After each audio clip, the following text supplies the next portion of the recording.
Alrighty then. Successful indie author, 5-minute focus, episode 937, The Allure of Tomorrow. There's always tomorrow. As the Chicago Cubs might say, there's always next year. Let's start preparing now to win. And they went 100 years without winning a Super Bowl or whatever they do in baseball. I know. It's the World Series. There's only a couple countries to play. But anyway, the Cubs. And then they finally won. And then next year it was, well, there's always next year to start the new cycle.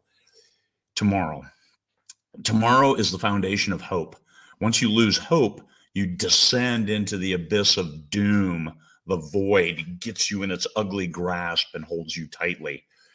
We always have to have hope. There has to be hope for something. And hope is what keeps you moving forward.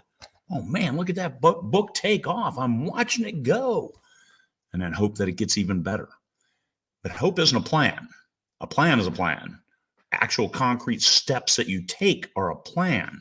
However, you're still hoping.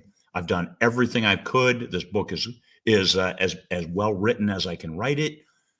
My readers love it. The first buyers love it, and they're sharing it, and it keeps going, and all of a sudden it stops. You can't control sales, but you can control everything else. The writing it well, making sure it's been tested, and your first readers like it. You take their input, make it even better, and move forward. That's all in your control.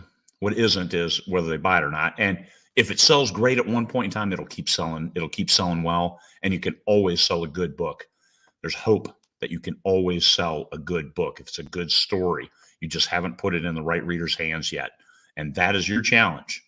Marketing, the elements of marketing to make sure you keep pushing it into the right reader's hands, and then you write more books like it, except better. That's what you do. Hope. Hope is what you hold on to because that's where you're going.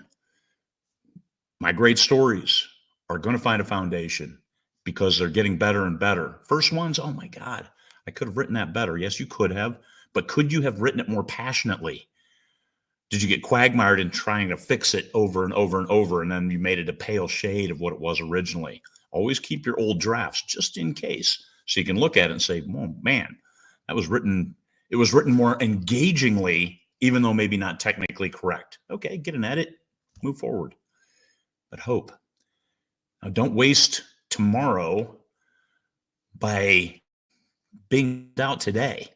Oh man, tomorrow's going to suck just as bad as today. Really? Is that what you want? You want to ruin tomorrow already? You haven't even started tomorrow yet. Think about tomorrow being better. What do you need to do to make it better? What's in your control? Hope. Well, I can hope that it's okay. Great. But to realize your hopes, realize your dreams, you have to do something. What are you doing different today to make tomorrow better? Or maybe it's just surviving today. Boy, all I have to do is get through this. All I have to do is get through this one Zoom call and I'm good. And then tomorrow will be great because I don't have any Zoom calls tomorrow. Sometimes it's the real little things that'll make the difference for you. Hope. Set yourself up for hope. Use hope as a foundation to motivate you to keep you moving forward. And don't let it ever escape. You've got to hope for better. That's not a plan, but it is what humanity does, because without hope, what do? Stop living. And I'm not up for that. Not yet. So tomorrow's going to be a great day. I have no doubt. Peace, fellow humans.